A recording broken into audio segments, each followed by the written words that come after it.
We take a look back at the 2024 NHL Draft for our LA Kings with the co-host of Locked On NHL Prospects, Hadi Kalakeche, on this edition of Locked On LA Kings.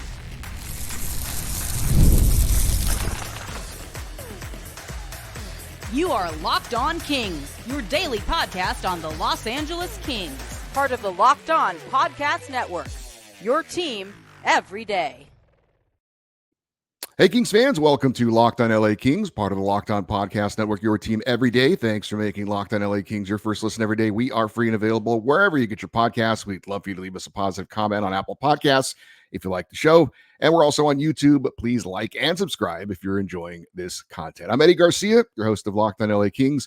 I've worked in sports media for the past 30 years, 20 plus years at the Fox Sports Radio Network, also co-host of the Puck Podcast, a weekly NHL review show that's been putting out content for the last 18 years, and a passionate LA Kings fan for over 30 years. Now, we have talked about the NHL Draft for the LA Kings in the past, and I've given you my opinions on it, but I'm very happy to welcome in a special guest to get his expert opinion on what happened with the LA Kings and the draft this past year, and that would be Hadi Kalakeche. He is the Director of North American Scouting for Dobber Prospects and co-host of the Locked On NHL Prospects show.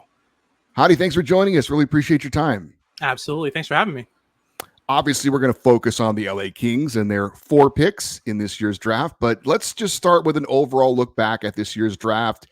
Any general impressions that what went down in Vegas, what kind of draft it was this year? Did things generally go as planned? And how would you characterize this year's group of talent? I mean, things at pick 3 just, hit the fan. It was, even what's his name? Beckett Seneca was incredibly surprised to be selected at 3rd overall. And I think everyone was shocked. There were starting to be some rumblings on the floor that would happen maybe an hour before, but any time before that, it was really a long shot. So, the people who listened to Cam Robinson and I tweeting about it a couple hours before the draft and talking about it in general a couple days before, and who put in bets for that, got a lot of money back. So good for them.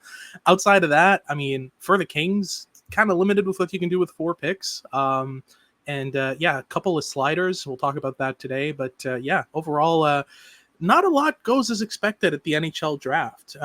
Very, very rarely does that happen according to plan. So no surprises with the surprises, if that makes sense.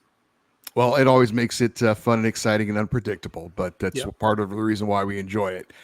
So let's obviously get into the LA Kings, and we will start at the top with their first selection.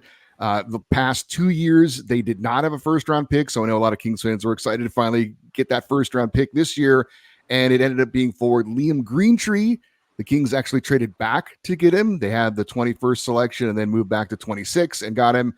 Before specifically you tell us about Liam Greentree, what did you think about the Kings as far as where they were able to get him? That was, it wasn't a surprise on Sebastian and I's end at Locked On NHL Prospects. We had done a mock draft where we had actually mocked Greentree going 25th to Boston. So we had an idea that he would slip. Mainly has to do with the skating. We'll get into the details in a second, but just to summarize, at 26 was about where Sebastian and I expected him to go, more or less. Pretty surprised that Boston didn't prioritize Dean Letourneau. Obviously, he's 6'7", but he was playing Canadian high school hockey, essentially, which isn't the highest level of hockey. I expected them to maybe take a swing on Greentree, but good for the Kings. This is a prospect I had in my top 15 pretty much all year. I know in one of the shorts that you had put out about Greentree, you had compared him to a former LA King in Tyler Toffoli. Certainly you can get into that if you want, but just kind of tell us about what he brings to the table. Obviously, the things that he excels at and the things he needs to work on. Yeah, for sure. So there's 2 players in this draft that reminded me of Tyler Toffoli. Liam Greentree is the kind of bigger version. Tarek Parasak is a smaller version. He went 17th overall, I believe, to the Washington Capitals. Both of them is kind of the same principle, that in order to be a good NHLer while being a poor skater, you need to be an elite off-puck thinker. And Greentree's certainly an elite off-puck thinker. At the start of the year, he looked very much more like a kind of static shooter, just a finisher around the net. But the more I watched him throughout the year, the more I saw glimpses of a player who really thinks the game at an advanced level. His playmaking game really took off. He was the captain and the points leader by a decent margin for the Guelph Storm. For the Windsor Spitfires, rather. and overall just dominated that team. He was the focal point of that team on and off the ice. So great leadership abilities. And it's the same thing with as with Toffoli. He's a poor skater. He doesn't accelerate really well, doesn't get on his outside edges as well, can't cut corners really tight, and can't forecheck as well. But he compensates for that with elite positioning, elite off puck thinking, great off puck movement in order to get into open ice and get some shots off. He's certainly a scorer, but he's definitely upped his playmaking game 2 or 3 kind of notches above what I thought he was at the start of the year. It really, really improved as the year went on. So you've got an intelligent player who can pass, who can shoot, who can handle. He's got pretty much every single one of his goals this year was a highlight reel goal, especially starting the second half of the season. He was dangling guys, moving to the backhand, driving the net. He's got a great toolkit, and he's got a big frame at 6'2", almost 200 pounds. So he's a player who can bring that physicality, but also brings a high level of intelligence. And that's a toolkit I really value in a player. When you look at a player who's clearly the best player on his team and maybe the best player on a bad team, how do you factor that in? On the one hand, he's the guy doing everything. He's not getting any help. But on the other hand, he's the guy who's the focus of the entire team, perhaps offensively, right? You're always going to try and set him up or get him the puck or give him the most minutes. How do you kind of balance that out, if you know what I mean? For sure. So, with Greentree, he was playing more minutes than I think all of Windsor's defensemen. Like, he was playing major minutes for them. So when you look at the point totals, you kind of factor that in. His points per 60 are probably going to be lower than a prospect who's the 3rd or 4th or 5th most utilized player on his team, but is putting up as many points per 60. It's just that he's getting less minutes, right? With Greentree, the other side of that is there's a reason he's in that position. There's a reason why his team trusts him so much, gave him the C as a draft eligible. There are only 2 draft eligibles in the entire CHL, so OHL, QMJHL, and WHL, who had a C on their chest. It's him and Tanner Howe, and Tanner Howe was in the same position. He was on an island in Regina. So it's not just a matter of lacking that surrounding skill in your team, but it's also a matter of looking at, why is this player in this position? Why is he the one that's being trusted? Is it because of a lack of options, or is it really because he deserves it? And for me, in Greentree's case, he really deserved it. He really upped his game, like I said, throughout the year. He improved almost on a nightly basis with the way that he approaches the game, the way that he thinks the game. So by the end of the year, I was really impressed. There were some kind of lackings, especially in the final stretch in the U18 Worlds and that kind of stuff, but I still think that Liam Greentree's got more than enough in the tank in order to be an NHLer. When you talk about a player who's a bad skater, I know for me as a Kings fan, I immediately think of Luc Robitaille. They talked about how he was a bad skater, and he took that all the way to being in the Hall of Fame. So obviously there's limitations to it, and it's something you work on. But how do you, at this level, how do you get better at skating? Is it just doing it? Is it being instructed differently? How do you go about changing and being a better skater? I'm not necessarily a skating coach, but usually there's 2 different ways you can approach it, depending on what the weaknesses are. If they're mechanical, you're going to need a skating coach, a skating mechanics coach. So someone who's going to rework your skating stride from scratch and help you get on your toes a bit more instead of landing flat on your foot when you're striding. Working on recoveries, kind of bringing your feet back under your body as you're skating. Some players kind of stomp their way up the ice. I feel like that's a bit of what Greentree has as an issue. Just overall working on fleetness of foot. So being able to move your feet really, really quickly and go through your stride cycles really quickly. The other side of that is if the problem is physical. So if you're just not strong enough in your feet, then you need a power skating coach. That is not at all Liam Greentree's problem. He's got legs like tree trunks. It's ridiculous. He's a very, very powerful individual. It's just that the mechanics aren't there yet. And honestly, the way that he's circumvented these problems so far, I don't really think it's going to cause much of a major issue. Obviously, if he can improve his skating, he can kind of uplift the rest of his game. But I don't think improving his skating is necessarily the be-all, end-all of what Liam Greentree becomes. He already thinks his way out of problems really well, circumvents the issue pretty well with his processing. So even if Greentree's skating only improves marginally, which usually is what happens with prospects who have mechanical issues in their draft year, usually see kind of some marginal improvement and nothing major. I still think Liam Greentree's is an NHLer. Obviously, if they can get him under the wing of Barb Underhill, for example, who's the best skating coach in the world. She works with the Maple Leafs and the Lightning and the Canadiens. She's worked on Braden Point skating and turned it from a weakness into a strength. Same for Nick Suzuki. She has a long track record of being able to improve players' skating. So if they can get Liam Greentree under her wing and have her kind of rework his skating from scratch and develop some more mechanical efficiency, that's great. The other side of that with skating is it affects your output, right? I mean, when you have a wasteful skating stride where you're putting in more energy than you're getting out, you inevitably have to pick and choose your spots as to where you put in that effort, right? So sometimes Liam Greentree will take his foot off the gas on a forecheck or on a back check in order to conserve his energy for key moments in the shift. And it also means he has to shorten his shifts because he gets tired quicker than someone who has an efficient skating stride. So that, I think, as he develops, and especially if you can get under the right skating coaches, you're going to see a much more energetic Liam Greentree, and people are going to go like, oh, wow, his work rate came out of nowhere. And it's just that his skating improved, so he's not wasting as much energy. Does that make sense? Absolutely. So I assume we're projecting him definitely as a top 6 forward, and any idea on how long it might take him to crack an NHL roster? I think it's going to take a couple years. I think he's going to probably do his full ride in the OHL before moving up, especially if he can go to a better program, get traded somewhere else. We see this all the time in juniors. Prospects doing well. He's not in a team that's really in contention for the playoffs anytime soon, so he gets shipped off to, I mean, it's probably going to be Saginaw, given that they acquire basically every single good prospect at the trade deadline. But if you can get in a good program, get surrounded by better skill, and learn how to play with more skilled players who project as NHLers, I think that's going to do wonders for his game. Because right now he's leading the charge and he's doing a lot of the thinking and the processing for his team. But learning how to work off of a player who thinks at the same level, who can skate better, who can finish the puck as well as he does, I think that's going to do wonders for his game. So I think if LA can push a team in a direction to go and acquire him, because we see that sometimes in the NHL teams, they do have a certain amount of pull on their prospects and where they end up. I think that would be really, really good for Greentree's game. All right. Up next, we talk about the Kings' final 3 picks and maybe their goalie of the future. That's next here on Locked On LA Kings, your team every day. Hey, no matter how the last game went, anytime you take the field, you've got a shot at greatness. Give your team the best shot at winning by recruiting more MVPs with Indeed, because Indeed is the hiring partner where you can attract, interview, and hire all in one place. And Indeed is the only job site where you're guaranteed to find quality applications that meet your must-have requirements, or else you don't pay. Indeed partners with you on every step of the hiring process. Find great talent through time-saving tools like Indeed Instant Match Assessment and virtual interviews.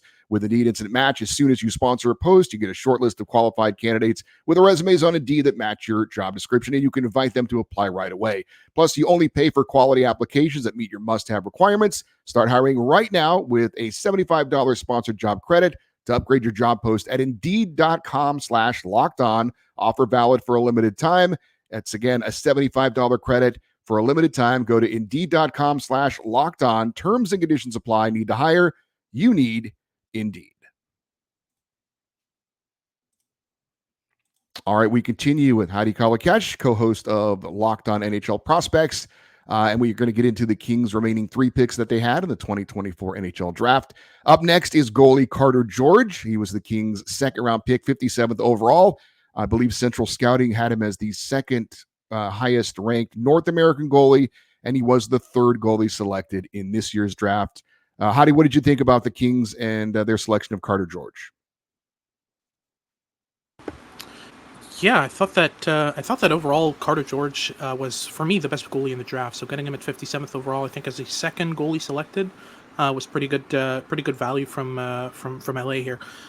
He's kind of undersized. He's about 6'1.5", 6'1", something like that. As a goaltender, by NHL standards, is pretty small. It's probably why he wasn't the first goalie selected. But his processing, his ability to scramble and make big saves, his processing of the game, and especially above all his composure, has been really, really interesting to watch. And he's one of the best puck-playing goaltenders I've ever scouted personally.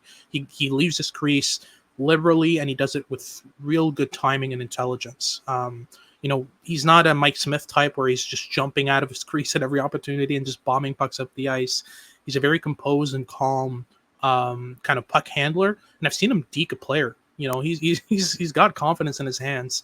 But he doesn't overdo it. He's a player who knows when and how to use his hands in order to bomb pucks up the ice, especially on dump outs on the power play. When the team dumps the puck out and it goes his way, he's really good at kind of throwing the puck up the ice right on a teammate's stick to prevent a full change and keep his team in the offensive zone. So he was actually a key part in why Owen Sound was so good on the power play this season. It's just that he never gave other teams the opportunity to get all four guys off the ice at the same time. So I've been really impressed with what he was able to bring, and we saw it at the U18 Worlds for Team Canada. He was absolutely lights out. He was unstoppable, stopping everything, going post to post. He's got such an interesting toolkit, and I'm really interested to see how he develops and how he continues to get around the size issue, because obviously it does limit a player when you go down on your butterfly and there's more space at the top of the net. So far, he's been able to work really well with that, but there's still room for improvement on that side for sure. You mentioned Liam Greentree and a possible comparison to Tyler Toffoli. Is there a comparison you would say for Carter George at the NHL level? It's difficult, but I would say he's got some shades of UC Saros a tiny bit. Saros is one of the examples of how a tiny goalie should play, and he's got it. He's got the understanding, the processing, the advanced awareness, the ability to keep track of the puck at all times, to leave his crease a bit more and kind of challenge forwards up front, above his blue crease there in order to take shots, and he gets his angles right. So I think he's got some small shades of UC Saros, but really, in this draft, there weren't a lot of goalies that I don't think there were any goalies that are on UC Saros' caliber in terms of upside and potential. I still think that from what I've seen from Carter George, the most I'd say you'd have to expect out of him is probably a 1A, 1B goaltender, a player who's going to share the crease, play 50 games at the very, very most in a season. But in a draft like this, there weren't a lot of options at goalie, and if the Kings are looking for a goaltender, he's exactly what they're looking for. So, yeah, I like the fit. Well, the Kings have been plugging holes with veteran goalies on short-term deals ever since Jonathan Quick was traded away, and then they miscalculated on Cal Peterson. But they've got a trio of young goalies in the system: Carter George, Hampton Slakinski, Eric Portillo. Do you think that there's a solid NHL number one goalie amongst that group? Yeah, I do. I'd say between George and Portillo, there's certainly one. I'm not really sold on Slakinski so far. I just haven't liked the tape that I've seen so far, but between Portillo and George, I think there's certainly a starting goaltender in there. Both of them are quality caliber goaltenders with different skill sets for sure, and different frames and all that stuff. Portillo's a lot more of a player who's going to rely on his frame, rely on his shoulders in order to stop pucks up high and kind of stay deep. George is a lot more aggressive, and funnily enough, is also more composed. But between the two, with Portillo's kind of physical advantages and technical abilities, and George's mental processing, confidence, aggression, and composure, I mean, if you just took the best out of those two and put them together, you definitely have an elite goaltender. So some's gonna give on that side for sure. Now, the Kings didn't have their next selection until the 6th round. They took defenseman Jared Wooley. Anything you can tell us about him? Yeah, he's a big defensive defenseman. He played primarily in the OJHL in his draft year, but then made the move to London pretty much mid-season. Scored 5 points in 30-ish games. Wasn't really kind of an offensive kind of driver, but he's got the frame. He's got decent skating. He's able to close gaps, and he's really, really, really aggressive. He's a player who loves to close gaps. He's a very London Knights style of defenseman. They love those big, physical, mean defensemen who can skate. They have specific roles and objectives for those types of defensemen, mainly PK play. On at 5-on-5, just delegate breakouts to your D partner, let them handle it. Just be a rock back there, and that's what Jared Wooley brings. I don't really see any offense in him, and I don't see anything that would get him into a top 4. If you can hit on a 5th or 6th defenseman with your 6th round pick, that's already more value than a lot of teams get. And studies have been made about, on average, you get about 50 to 60 NHLers out of the NHL draft, like full-time NHLers. We're talking 200 games or more out of any given NHL draft. That's so far. And you get about another 20 more kind of cup of coffee types of players who play under 200 games but still play in the NHL. I think Jared Wooley's probably going to be in that second camp. But if you develop him well, you can get a reliable 5th, 6th defenseman who will probably go for $1.5 or $2 million a year on the market, that kind of thing. That's my read so far. But I mean, at this age, he might turn into a second pair, $5 million a year defenseman. There's no way to kind of say so far. It's just based on my reads so far and how these prospects usually develop. That's the kind of trajectory I see for him. And the fourth and final pick for the Kings was for James Reeder, taken in the 7th round. I know a lot of times we might dismiss these final round picks, but of course, Kings fans remember Matt Roy was a 7th rounder not too long ago. What can you tell us about James Reeder? Yeah, so James Reeder was an overager, I believe. No, he's actually one of the older players eligible for this draft. So he was a draft eligible, but was about 2 weeks away from being eligible for last year's draft.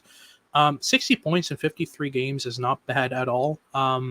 The lack of size is really the thing that kept him out of a lot of ranks, and it's also the fact that he doesn't really compensate for his lack of size in any kind of meaningful way. If you look at undersized guys that are drafted in the top 2 rounds, I'm thinking of, obviously Ivan Demidov. Ivan Demidov's not that small. Tarek Parasak, for example, is a great example.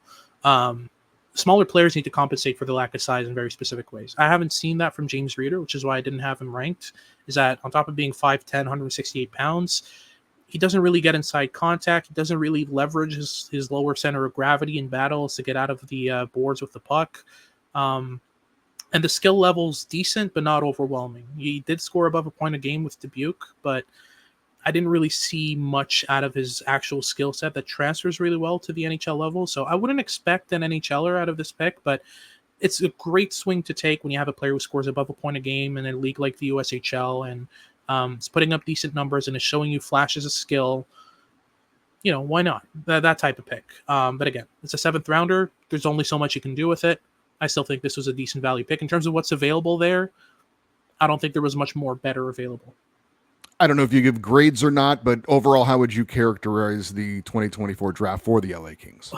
Well, again, it's kind of hard to give them a grade with 4 picks, but given what they had and what they were working with, I still give it a B. Getting Greentree at 26, George at 57, I think that alone gets them a high grade. Not a fan of the Wooley pick. I like the Reeder pick. So overall, yeah, a B makes sense for me. All right. Up next, we talk about some recent LA Kings first-round selections and their roles for this coming season. That's next here on Locked On LA Kings, your team every day. Drive passion and patience. What brings home the winning trophy also keeps your ride or die alive. eBay Motors is everything you need to maintain your vehicle and level up the peak performance, from superchargers, roof racks, exhaust kits, LED headlights, and more. Whether you're into speed, power, or style, eBay Motors has got you covered. With over 122 million parts for your number one ride or die, you'll always find exactly what you're looking for. And with eBay's guaranteed fit, your part's guaranteed to fit your ride every time or your money back. Because with eBay Motors, you're burning rubber, not cash. With all the parts you need at the prices you want, it's easy to turn your car into the MVP and bring home that win. Keep your ride or die alive at ebaymotors.com. Eligible items only. Exclusions apply. eBay's guaranteed fit only available to U.S. customers. All right, we are wrapping it up with Hadi Kalakeche, Director of North American Scouting for Dobber Prospects and NFL Draft Analyst. And I did want to talk to you about something that you mentioned on our show in a previous appearance. And at the time, a lot of Kings fans were panicking about Quinton Byfield, the 2nd overall pick in 2020. He had played about 100 NHL games, and they were calling him a bust. But you would come on the show, and you said in 3 years, Quinton Byfield was going to be the best player on the LA Kings. Well, the following season, this past season, a bit of a breakout season for him. 20 goals, 55 points in 80 games. And a lot of those people that were screaming he was a bust have now sat back down and taken a deep breath and said, okay, maybe I was wrong about that. They look like they're going to move Quinton back to his natural position of center this season. Yep. Just wondered what you think about his trajectory, and you're still feeling good about what you had to say on our previous show. Absolutely. I actually put out a whole video of on that on my YouTube channel, kind of breaking down the improvements in Byfield's game and how he kind of went from a player who relied a lot on his skill in order to kind of get into open ice, deke through a layer of defense and kind of get to the net, to a player who really became an off-puck wizard, really a player who mans the boards really well, who spins off checks really well, who anticipates rotations in cycles really well. He became dominant off the cycle. And that's really the kind of improvement that I expected to see at this particular stage of his development, which is why I made that projection, is because these players usually develop in this way. These big, skilled players, they've had to rely on their size. They've had to rely on their size advantage, rather, pretty much the entire time they've been in juniors, right? Their whole careers have been bigger than everyone else. So they never had to develop a real awareness for what's going on around them, an ability to anticipate and predict play and read things in advance. But Byfield's really adaptable. He showed that in his draft year when he kind of started using his hands a bit more to open up ice, his ability to draw players in. He started adapting to the OHL level. Then once he hit the AHL, it was kind of the same thing where it was a bit of a slow progression, but by the time he had figured out how to anticipate play and not exclusively rely on the size advantage, he popped off in the AHL, and the same thing happened in the NHL. So, when you have a player like this, when you're bigger than everyone else, obviously you don't really have to you don't even have to really force to out muscle guys. It's just kind of effortless to you. But once that competitive advantage disappears, once you reach the pro level and defensemen are as big and as strong as you are, what do? So that was the reason why Byfield took some while to figure out his game. But I'll make sure to I'm obviously doing a self plug here, but if you refer to my video, I break this down in detail with tape and analysis and voiceover. There's a way to do it that Byfield is kind of perfected, that made him incredibly dominant on the boards, especially in the offensive zone off the cycle. So that's a key progression in this game. And yeah, I kind of saw this come. I was just really excited to actually have some videotape to break down, and we finally got that this season. Some great examples this season of how these big skilled players usually develop, especially when they're as skilled and as intelligent as Byfield is. Another Kings recent first-round pick expected to play his first full NHL season this year. Defenseman Brent Clark, 8th overall pick in 2021, had a solid first pro season in the AHL last year, has had a few tastes of NHL experience here and there. What do you think about his path to the NHL on schedule, and how impactful could he be this year? Yeah, in terms of impactfulness, it's a bit difficult to say because there are still some limitations to Clark's game. His skating is all sorts of weird, and I think that's a bigger problem for defensemen than it is for forwards. So I wouldn't head into this season with the expectation of Brent Clark becoming a top pair defenseman and kind of dominating this team, obviously, but I still think he's going to have a decent role. He might move from the third pair to the second pair and kind of make that his home with the LA Kings for the time being. He's just so intelligent, so aware. The things I talked about with Green Tree, compensating for your lack of foot speed, your lack of agility, with great off-puck positioning, great awareness. That's exactly what Brent Clark has been doing his entire career so far. Heading back to his junior years, this is exactly what I saw from Brent Clark as a prospect who thinks the game ahead, who sees a game 2-3 steps in advance, and is able to position himself proactively rather than rely on his foot speed to stay with guys. Now, as he reaches the NHL, and you ask any AHLer that moves up to the NHL, their first comment is, "My goodness, this league is fast," right? That might be a hurdle he'll need to overcome.